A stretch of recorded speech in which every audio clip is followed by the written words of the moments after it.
Hello and welcome to Saturday Sabbath. I am Reiki Master Sharon, and today is Valentine's Day. So happy Valentine's Day. I know this week has been kind of challenging and very heavy energetically with everything that is going on within our country and around the world. And I just want to remind you that creating a better world truly does start with us. And I want to really encourage you guys to truly love yourselves today, because I know that sometimes we can get caught up in the idea of someone else giving us the love that we truly deserve, which is a trap, I believe, now that I've kind of lived more and experienced more and realized that if I am not pouring that love into myself, that it is reflected by my interactions with other people. So it is easy to love someone else. And sometimes it's more challenging for us to figure out what it even means to love ourselves. To love ourselves means to really listen to what our needs are, to listen to what our body needs, to put effort into giving it what it needs to be healthy, to be alive, to be happy, and to be honest about what those things are that truly make us happy. Because you can think, oh, I want to eat a whole chocolate cake and that's going to make me happy until you actually do it. And then you feel like shit for the next, I don't know, all night because you're stuffed full of chocolate cake and it's junk food. And there are a lot of things that we think that we want that are not actually good for us. And when we can have that discernment and when we can look and say, what actually makes me feel better, that is actually a healthy thing for me to engage in. And you might have to fight your brain on it. It could be something like, I noticed that I feel better when I eat more greens. I feel better if I eat more cucumbers, and I feel more hydrated within my body.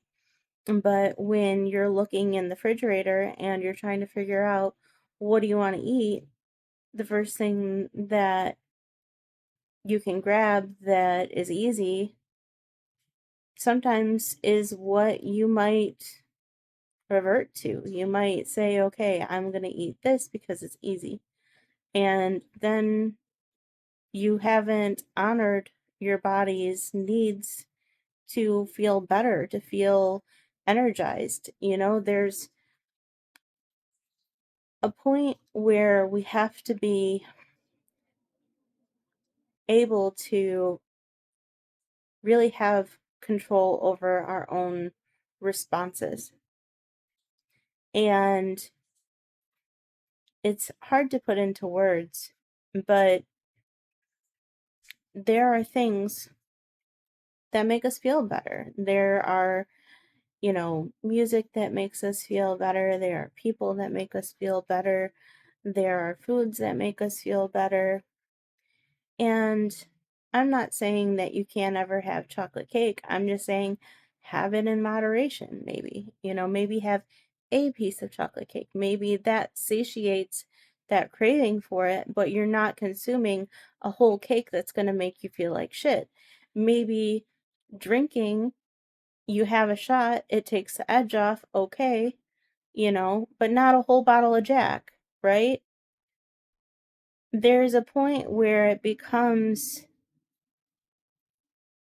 self destructive, really. And even too much of a good thing can be a bad thing. You can drink too much water and flush out all of your electrolytes. Like, you can, really hurt yourself in excess. And we have to find a balance with these things. We have to find a balance that is self honoring in our body. We have to really sit with ourselves and look at the patterns that are happening around us in our relationships and really ask ourselves, what are we doing? What are we agreeing to that is making us feel the way that we are? And how can we change it? Because I'm going to tell you that a lot of the children and the women that do endure a lot of abuse and, you know, SA things of that nature, they struggle with a positive self image or believing that they are worth anything or that they have any power. And predators prey on that. And predators prey on fear. So it is so important for us to remember our divine authority and sovereignty within our own body. To know, like, I've told my daughter, you know, I don't care what someone says to you that they're going to do to me, because I want you to do whatever you can to tell a responsible adult or get away from that situation, because, as a parent, I couldn't imagine something like that happening to her, and it happening because she was trying to protect me or someone else that she loved, because there's a lot of manipulation that goes into it too. There's, that fear of what's going to happen to the people I love. And at the end of the day, we have to really just stop being afraid, stop feeding into those threats. And those threats are real threats. I'm not saying that it doesn't happen. I'm not saying that there isn't a real danger. But what I am saying is there comes a point where the danger is sometimes more acceptable than what you have to live with afterwards. There's something that happens when you have been manipulated and violated in these ways, in which sometimes you almost feel like if you were to go back, you might have done things differently, because you have this heavy weight of not sticking up for yourself, not showing up for yourself, not loving yourself. And though we do survive and we do move forward and we do prosper, we don't want to live in a life where we are all afraid to speak out, afraid to stand up for ourselves, afraid to live life in a way that respects our sovereignty. And I'm not saying that we should be able to go out and do whatever we want. Obviously, there are other people that we have to take into consideration their own free will and their own freedom and their own space and their own energy. We are only responsible for ourselves and what we can control.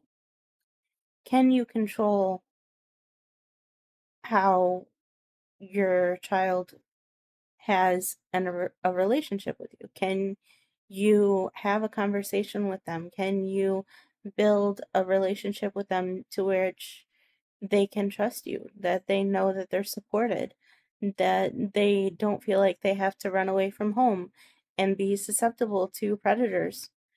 You know what I'm saying? Like,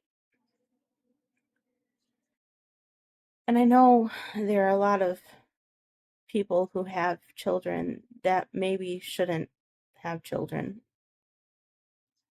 And there are people out there who are abused by the same people who are meant to protect them. And it's a very real and very sad situation when this happens. So, this is why it's so important for us to choose to love ourselves, to choose to pour into ourselves, and to give to others after our cup has been filled from the overflow. Because that love comes from the Creator. That love fills us up first. Our relationship to God is the most important one. And once your cup is filled, then you can fill other people's cups. But until you have filled your cup, you have to really fill yourself up with the love of the Creator to be able to pour into another human being in a healthy way. Because you know what happens when we pour all of our stuff, all of our love into someone else, hoping that they're going to give back to us? We end up depleted, we end up resentful, and it doesn't help anybody.